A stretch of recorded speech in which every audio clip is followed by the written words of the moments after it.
Hello, hello সবাইকে। তো অনেকদিন পর আবার তোমাদের সামনে এইভাবে ইন্ট্রো করছি আমি। তো এই ভিডিওটা একটু লং করছি, অনেকদিন পর আজকে লং ভিডিও তোমাদের সাথে শেয়ার করব। তোমরা প্লিজ একটু ভিডিওটা স্কিপ না করে পুরোটা দেখো। তো এবার আমি ব্রেকফাস্ট করব, তোমাদেরকে দেখাই আজকে কি ব্রেকফাস্ট করব। তো চলো আজকে ব্রেকফাস্টের মেনুটা তোমাদের সাথে শেয়ার করি। আজকে ব্রেকফাস্ট কমপ্লিট করলাম নিরামিষ কচুরি দিয়ে, কারণ আজকে নিরামিষ আমাদের। তো আজকে এই কচুরিটা দিয়ে ব্রেকফাস্টটা সেরে নিলাম। ব্রেকফাস্ট কমপ্লিট করার পর আমি গেছিলাম একটু ছাদে, কারণ মাও ছিল ওপরে, কাপড় জামা মেলতে গেছিল, তাই ভাবলাম আমি একটু ঘুরে আসি। আর আজকে সকালে রোদের টেম্পারটা কতটা ছিল আশা করি দেখে বুঝতে পারছো, মানে জাস্ট ছাদে পা দেওয়া যাচ্ছিল না। আর এই রোদের জন্য ছাদের গাছগুলো একেবারে বেহাল অবস্থা হয়ে পড়েছে।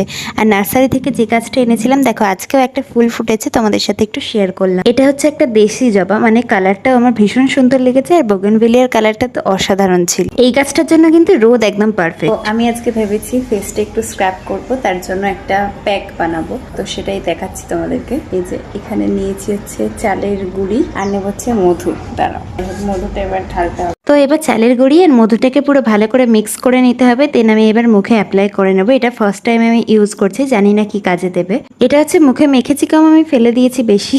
যাই হোক, এটাকে 7 থেকে 10 মিনিট মতো রেখে আমি ভালো করে একটু শুকিয়ে গেলে আমি এটাকে স্ক্রাব করে নেব। তারপর আমি পুরো মুখটাকে ভালো করে ধুয়ে এসেছি, জানি না তোমরা কোনো পরিবর্তন দেখতে পাচ্ছ কিনা। তোমরা যদি কোনো পরিবর্তন নোটিস করো অবশ্যই আমাকে কমেন্টে জানিও। আর তারপরে আমি চলে গেছিলাম স্নান করতে, আর কাপড় জামা মেলতে গেলাম ছাদে।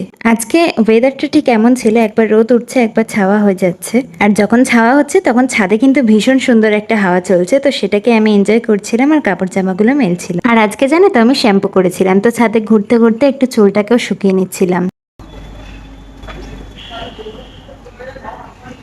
আজকে হলো বৃহস্পতিবার, আমি এখানে সবকিছু গুছিয়ে নিচ্ছি পুজোর জন্য। আজকে পুজোটা আমি করব। এখানে যা ফুল দেখছো সবগুলোই কিন্তু আমাদের গাছের, শুধু গাঁদা ফুলগুলো বাদে। অনেকদিন পর আমি আজকে আবার বৃহস্পতিবারের পুজো করছি, আর অনেকটা টাইম ধরে করছি, বেশ মনে একটা পজিটিভ ফিল হচ্ছে। পুজো আমার আজকের মতো কমপ্লিট হয়ে গেছে, তোমাদেরকে আজকে এখানের ফাইনাল লুকটাও দেখিয়ে দিচ্ছি। কেমন লাগছে আমার আজকে ঠাকুরের এখানটায় অবশ্যই কিন্তু কমেন্টে জানিও।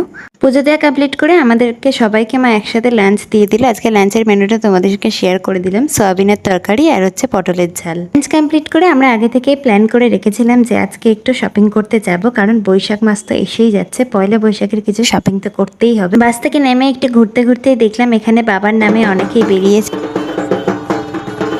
তারপর আমরা ঢুকলাম একটা মলে, কসমো বাজারে। তো ওখানে অনেকটাই অফার চলছিল, আমি আর মা কিছু শপিং করলাম ওখান থেকে। অ্যাকচুয়ালি আমি শপিং করেছি ওখান থেকে, মার বলতে গেলে ভুল হবে। থেকে জিনিসপত্র নেওয়া কমপ্লিট করে আমরা আস্তে আস্তে নিচে গেলাম, ওখানে বিলিং করতে হতো, তো ওখান থেকে বিল করে আমরা বেরিয়ে গেলাম। বাপির কিছু শপিং করতে হতো, তো সেখান থেকে বেরিয়ে আগে আমরা গলাটা ঠান্ডা করে নিলাম একটা আইসক্রিম।